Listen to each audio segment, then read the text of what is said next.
अनुसूचित जाति अधिकार मोर्चा ने स्वतंत्रता सेनानी सुभाष चंद्र बोस की मनाई जयंती, कहा उनसे युवाओं को प्रेरणा लेने की है जरूरत। हजारीबाग शहर के बड़ा बाजार स्थित कार्यालय में झारखंड राज्य अनुसूचित जाति जनजाति अधिकार मोर्चा की ओर से स्वतंत्रता सेनानी नेताजी सुभाष चंद्र बोस की जयंती मनाई गई। जयंती कार्यक्रम का शुभारंभ उनके चित्र पर माल्यार्पण कर किया गया। मौके पर मोर्चा के केंद्रीय अध्यक्ष राजेश राम एवं मोर्चा के प्रदेश अध्यक्ष प्रकाश पासवान ने नेताजी सुभाष चंद्र बोस की जीवनी पर प्रकाश डाला। कहा कि उनसे युवाओं को प्रेरणा लेने की जरूरत है। इस मौके पर मोर्चा के कई पदाधिकारी उपस्थित थे। हजारीबाग से लखन कुमार की रिपोर्ट। आज केंद्रीय कमेटी, राज्य कमेटी एवं जिला कमेटी के लोग हजारीबाग बड़ा बाजार स्थित कार्यालय में सुभाष चंद्र बोस जी की जयंती में उपस्थित हुए हैं और आज के दिन पूरे देशवासियों को, झारखंड वासियों को अधिकार मोर्चा की ओर से सभी को नमन करते हैं, सभी को धन्यवाद देते हैं।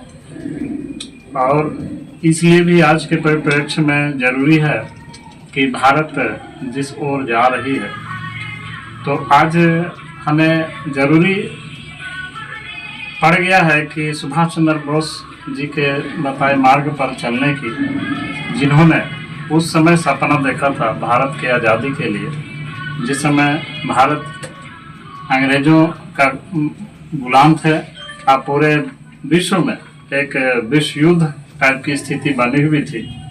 उस समय सुभाष चंद्र बोस जी ने ये सोचा कि हम कैसे भारत को आज़ादी दिलाएं ताकि हम भी अपने देशवासियों को आज़ाद कर अग्रणी देश के श्रेणी में खड़ा कर सकें। उस आज़ादी के पहले ऐसा सोच सुभाष चंद्र बोस जी का काबिले तारीफ है और दूरदर्शिता को दर्शाता है कि किस तरह से भारत देश के बारे में वो सोचते थे और करने का जज्बा रखते थे। इसी के परिप्रेक्ष्य में उस समय आज़ाद हिंद फौज का इन्होंने गठन किया, जिससे आज के युवाओं में हमें उससे प्रेरणा लेने की आवश्यकता है और उनके बताए मार्ग पर चलने की आवश्यकता है। तभी हमारा देश आगे बढ़ सकता है और हम विकसित राष्ट्र के श्रेणी में खड़ा हो सकते हैं।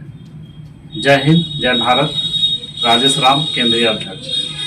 आज झारखंड राज्य अनुसूचित जाति जनजाति अधिकार मोर्चा के द्वारा महान स्वतंत्रता सेनानी, उस समय के युवाओं के प्रेरणा स्रोत नेताजी सुभाष चंद्र बोस की जयंती मना रही है। आज ही के दिन हमारे संगठन का स्थापना भी हुआ था और नेताजी सुभाष चंद्र बोस के प्रेरणा से हम लोग आगे बढ़ रहे हैं। इन्होंने उस समय अपना आज़ाद हिंद फौज का गठन किया और अंग्रेजों से लोहा लेकर के लड़ करके आज़ादी लेने के लिए युवाओं को प्रेरणा दिया और युवाओं को बोला कि तुम मुझे खून दो, मैं तुम्हें आज़ादी दूंगा। अगर उस समय पूरा देश सुभाष चंद्र बोस के साथ रहता, किस्मत इनका साथ देता, तो हमें आज़ादी उसी समय मिल गई होती। लड़ करके हम लोग अंग्रेजों को खदेड़ करके बंदूक के नोक पर आज़ादी प्राप्त कर लेते। लेकिन कुछ कारणवश इनका सपना पूरा नहीं हो पाया। लेकिन इनके दिए हुए वादों और इनके घोषणा के द्वारा ही जो इन्होंने घोषणा किया था, तुम मुझे खून दो, मैं तुम्हें आज़ादी दूंगा, उसी प्रेरणा से भारत के युवा उस समय उग्र हुए और आज़ादी हम लोगों को बाद में मिली। इसलिए आज हम लोग महान स्वतंत्रता सेनानी नेताजी सुभाष चंद्र बोस, आज़ाद हिंद फौज के संस्थापक, इनको नमन करते हैं, प्रणाम करते हैं और हृदय से इनका आभार व्यक्त करते हैं। जय हिंद, जय भारत, जय भीम। प्रकाश पासवान, प्रदेश अध्यक्ष, झारखंड राज्य अनुसूचित जाति जनजाति अधिकार मोर्चा।